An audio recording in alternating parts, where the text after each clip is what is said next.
Assalamualaikum warahmatullahi wabarakatuh dan salam sejahtera. Selamat datang ke kursus integriti dan anti rasuah. Sebagaimana yang saya janjikan, minggu ni kelas kita adalah secara online. InsyaAllah pada minggu ni, tajuk yang kita akan sentuh adalah integriti teras kesejahteraan. Integriti teras kesejahteraan. Ini adalah isi kandungan perbincangan kita untuk hari ini. Yang pertama ialah tadbir urus tata kelola korporat. Yang kedua, tadbir urus atau tata kelola keinsanan. Yang ketiga, etika dalam kehidupan. Yang keempat, definisi integriti.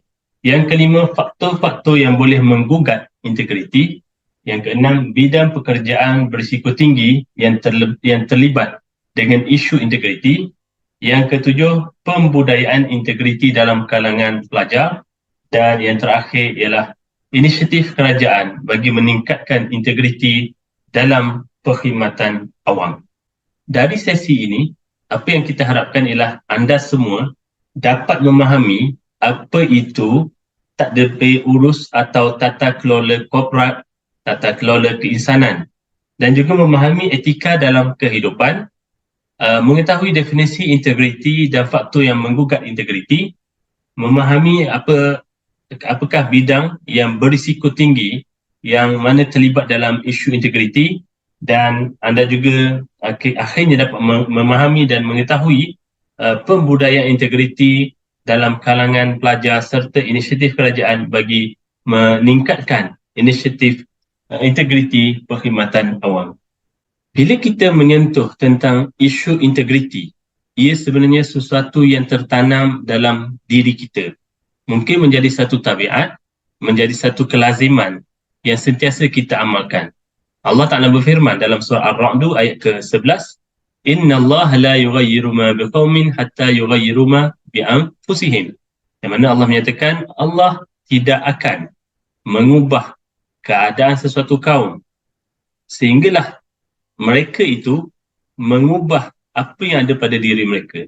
Dari ayat ini, kita fahami bahawa untuk bercakap tentang integriti, ia tidak akan berlaku kecuali kita yang usahakan. Maksudnya kita kena usahakan untuk menanamkan sikap integriti dalam diri kita. Apa itu tata kelola? Tata kelola ni mudahnya kita kata pengurusan, kaedah pengurusan. Kita kata tata kelola ni boleh jadi suatu istilah yang merujuk kepada kaedah pengurusan. Bagaimana kita mengelola, bagaimana kita menguruskan, itu dipanggil tata kelola. Dan untuk tata kelola bagi subjek KIA ni kita ada dua, iaitu pertama, tata kelola korporat yang melibatkan syarikat-syarikat korporat, perniagaan. Yang kedua ialah tata kelola keinsanan yang mana melibatkan integriti, melibatkan etika, akhlak dan sebagainya. Jadi, korporat dan keinsanan. Untuk mendapatkan definisi yang lebih tepat tentang tata kelola, maka pelajar boleh bacalah definisi yang diberikan oleh High Level Finance Committee Report. Maksud tata kelola keinsanan boleh kita lihat dalam definisi yang diberikan oleh Saleh dan Ahmad, iaitu being human, menjadi manusia. Dan biasanya untuk jadi manusia ni, kita dipandu, guided oleh satu peraturan yang diwarisi atau diterima pakai oleh semua orang. Ada antara kita yang mana membentuk keinsanan kita kerana keturunan kita, keluarga kita. Ada yang mana akhlak dan sikap lazimnya ini terbentuk melalui pendidikan. Ada yang mana mereka ini kerana pengaruh rakan-rakan sebaya. Ada juga mereka yang membentuk akhlak dan peribadi mereka melalui bangsa. Dan yang paling penting biasanya melalui agama. Dan banyak manusia ini sebenarnya memerlukan agama untuk membantu mereka membentuk akhlak yang lebih baik. Apa itu etika? Etika ialah kebolehan dan kemahiran kita untuk membuat pertimbangan antara yang baik dan yang buruk.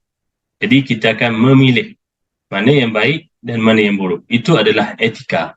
Menurut SPRM, antara punca utama berlakunya rasuah ialah kerana tiada integriti, tiada nilai-nilai murni, tiada etika dalam diri seseorang yang menawarkan rasuah atau menerima rasuah. Setelah kita tahu bahawa tiada integriti merupakan punca utama berlakunya rasuah, maka apakah definisi integriti? Kalau kita lihat, Oxford mendefinisikan integriti sebagai the quality of being honest, maknanya berlaku jujur. Manakala Kamus Dewan pula mendefinisikan integriti sebagai kejujuran, ketelusan, kesempurnaan dan keutuhan. Maknanya elemen jujur, honesty adalah elemen utama dalam integriti. Ini pula adalah definisi yang dinyatakan dalam Pelan Integriti Nasional. Pelajar-pelajar boleh baca. Manakala Institut Integriti Malaysia mendefinisikan integriti sebagai berikut. Pendek kata, pelbagai definisi diberikan sama ada melalui dasar-dasar kerajaan, melalui kamus-kamus yang kita baca, tapi ada satu definisi yang sangat ringkas dan menarik. Yang ini mana dipetik daripada Lewis. Beliau mengatakan integrity is doing the right thing even when no one is watching. Iaitu kamu membuat sesuatu yang baik walaupun tak ada orang melihat. Sebenarnya konsep integrity ni telah lama pun diterapkan dalam agama. Dan kalau dalam agama Islam, konsep ini dipanggil ihsan. Konsep ihsan atau integriti ni kita boleh katakan sebagai suatu keadaan yang mana kita buat sesuatu sama ada yang baik atau yang buruk dan kita rasa kita diperhatikan oleh Allah Ta'ala. Yang mana perbuatan baik kita itu dicatat, perbuatan buruk kita juga dicatat. Dan semua catatan-catatan amalan kita ini sama ada baik atau buruk, walaupun tak ada orang melihat, Allah perhatikan dan akan diadili di hari kiamat nanti. Siapa yang buat baik akan dapat balasan yang baik. Siapa yang buat buruk, dia akan dapat balasan yang buruk. Maknanya kalau dekat dunia ni, kita melakukan rasuah, tipu daya, walaupun tak ada orang melihat. Tapi percayalah bahawa Allah melihat dan kejahatan kita itu akan dibongkarkan pada hari kiamat dan akan menerima balasan. Antara contoh perbuatan yang berintegriti adalah seperti yang dipaparkan dalam ini. Dia ada seorang ni dia tak cukup duit nak makan, maka dia ambil duit tabung masjid, lalu dia tulis nota. Assalamualaikum semua, saya pinjam duit tabung masjid RM7.85. Maaf saya dah 3 hari tak makan, sebab itulah saya tak ada duit. InsyaAllah dalam masa terdekat saya akan ganti balik. Saya one of the student college ini. Terima kasih. May Allah bless all of you. Doakan saya kuat. Jadi perkara ini memang berlaku dalam masyarakat. Ada orang yang tak cukup makan, tak cukup keperluan, maka dalam bab ini pilihan di tangan anda. Sama ada nak buat benda yang baik untuk dapatkan keperluan atau buat benda yang buruk. Sama ada nak buat macam ni lah. Tulis nota, bagi tahu saya pinjam duit sebab saya tak ada duit. Ataupun nak pergi ambil duit, nak rompak, nak ambil rasuah, itu terpulang kepada nilai integriti yang ada pada kita. Berikut adalah 5 faktor yang boleh menyebabkan sesuatu integriti itu merosot. Faktor pertama yang atas sekali ialah kepimpinan yang tidak baik. Tak kiralah kepimpinan di peringkat atasan, di peringkat negara ke, di peringkat negeri ke, di peringkat daerah ke, di peringkat universiti ke, ataupun dalam kalangan kita saja pun boleh berlaku kemerosotan kepimpinan. Dan daripada situ, orang di bawah yang menjadi rakyat, yang menjadi pekerja akan melihat contoh daripada pemimpin. Kalau pemimpin amalkan rasuah, maka sudah pasti rakyat kata, oh ini perkara biasa. Sudah pasti staf bawahan kata, oh ini perkara biasa sebab bos aku pun ambil rasuah. Itu faktor pertama. Faktor kedua pula ialah kelemahan sistem dan prosedur. Kadang-kadang berlaku rasuah ini atau pecah amanah ini kerana sistem kawalan dan perundangan yang ada terlalu lemah. Sehingga menyebabkan mereka-mereka yang mempunyai niat jahat ini nampak peluang disebabkan sistem yang tidak cekap. Yang ketiga ialah struktur dan institusi. Struktur dan institusi ini merujuk kepada kawalan seseorang itu. Kalau dalam keadaan struktur dia berada dalam kedudukan yang tinggi, biasanya mudah untuk menerima rasuah kerana ada orang yang melihat mereka ini ada kepentingan. Begitu juga dengan institusi. Institusi yang melibatkan kewangan lebih mudah menerima rasuah berbanding institusi-institusi yang menawarkan khidmat am semata-mata. Yang keempat ialah budaya. Oleh kerana budaya sesuatu tempat itu menjadikan amalan rasuah itu satu kebiasaan, maka tidak mustahil integriti akan runtuh kerana budaya di situ menerima rasuah sebagai sesuatu yang normal. Dan yang terakhir sekali ialah kelemahan individu. Tidak nafikan bahawa bila kita lemah dari sudut imannya, dari sudut jati dirinya, maka mudah untuk kita menerima rasuah. Baik, apabila kita berbincang atau memperkatakan tentang kenapa seseorang itu boleh terjebak dalam rasuah dan salah guna kuasa, maka kita lihat ada lebih kurang 10 faktor. Yang pertama sekali, yang paling utama ialah tiada integriti. Sebagaimana ditekankan pada awal-awal lagi, tiada integriti antara punca utama berlakunya rasuah. Yang keduanya ialah sifat suka diraih. Dia rasa nak orang sanjung dia, orang puji dia, orang bagi kemewahan, maka itu juga membawa kepada rasuah. Yang ketiga ialah sifat ingin untung secara mudah. Ini easy money. Yang keempat ialah budaya organisasi memberi hadiah. Yang kelima, persepakatan jahat antara pegawai dan juga kontraktor. Yang keenam, taktik kontraktor, iaitu menjalinkan hubungan yang baik dengan pegawai-pegawai tertentu.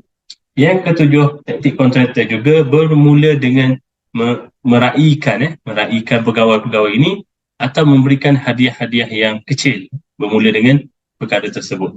Yang ke-8 juga taktik kontraktor berbaik-baik hari ini mengena hari esok. Hari ini belanja makan, hari ini sponsor tiket penerbangan dan sebagainya. Esok lusa dia minta balasan. Yang ke-9, kerana diuji dengan tawaran rasuah berulang kali. Hari ini orang offer tolak, esok tolak, lusa tolak, bulan depan tolak, lama-kelamaan tak tahan, terpaksa terima. Okay? Dan yang terakhir, yang ke-10, berjaya tolak rasuah tapi bukan untuk selamanya. Akhirnya kadang-kadang bila budaya ni, tawaran ini selalu datang, maka akhirnya orang yang tidak ada pendirian, tak ada integriti, terjebak juga akhirnya. Ini adalah antara beberapa contoh kes sebenar yang melibatkan perbuatan tidak berintegriti. Antaranya ialah kes penyelewengan dalam pemberian subsidi baja padi. Pemeriksaan audit mendapati penyelewengan berlaku dalam bentuk berikut. Yang pertama, pesawah tidak terima subsidi baja, menyebabkan pesawah terpaksa membeli baja padi dengan harga yang mahal, dan ada keadaan yang mana yang menerima subsidi baja itu bukannya pesawah tapi orang-orang yang hampir dengan penguasa yang menjaga subsidi baja.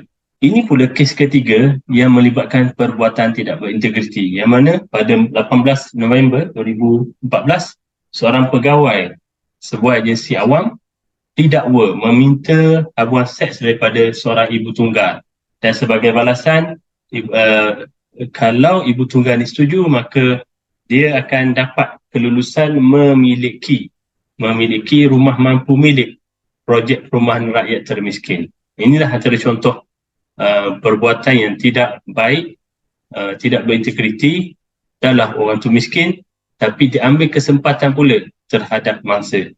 Ini pula kes keempat, iaitu memasukkan ijazah untuk dapat kerja bekas pengurus kilang didenda.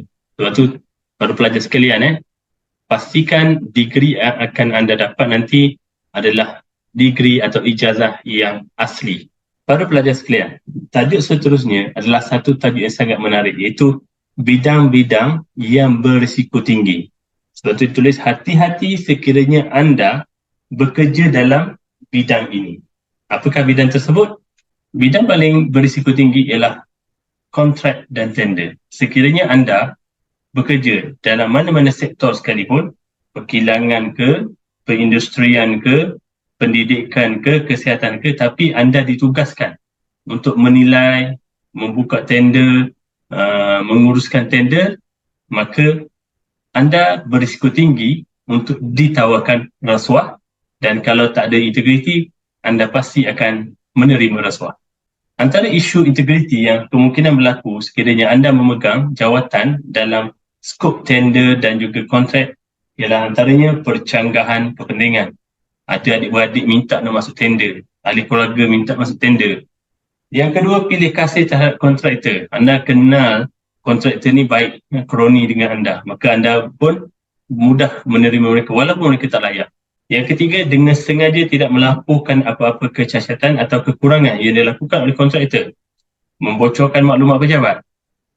Apa lagi? Memutarbalikan fakta tentang spek kerja, barangan dan seterusnya, anda boleh baca. Bidang kedua yang boleh menyebabkan anda menghadapi risiko yang tinggi dalam integriti ialah pembelian dan pembekalan. Sekiranya anda terlibat dalam proses membeli barang-barang untuk kegunaan tempat kerja ataupun membekalkan barang-barang untuk syarikat mana-mana, company atau agensi, maka anda juga berisiko tinggi untuk ditawarkan rasuah. Antara isu integriti yang berlaku ialah membeli secara berlebihan. Tak patut beli tapi beli sebab nak tolong member. Pembekalan barang yang bermutu rendah, tidak cek kualiti dia. Sebab apa? Sebab member yang supply. Bidang pekerjaan ketiga yang tertinggi yang berdepan dengan risiko rasuah ialah penguatkuasaan dan penyediaan. Tidak kiralah kalau anda bertugas sebagai anggota keselamatan ke ataupun bertugas sebagai pegawai integriti, pegawai tata tertib dalam satu organisasi, bertugas sebagai hakim, bertugas sebagai pendakwa raya atau mana-mana institusi yang berkaitan pengurusan. Jadi anda juga boleh terdedah kepada mereka yang ingin melepaskan diri untuk dengan menawarkan rasuah kepada anda. Bidang keempat yang juga mempunyai potensi tinggi untuk menerima rasuah ialah mereka yang terlibat dalam pengurusan harta dan aset pejabat.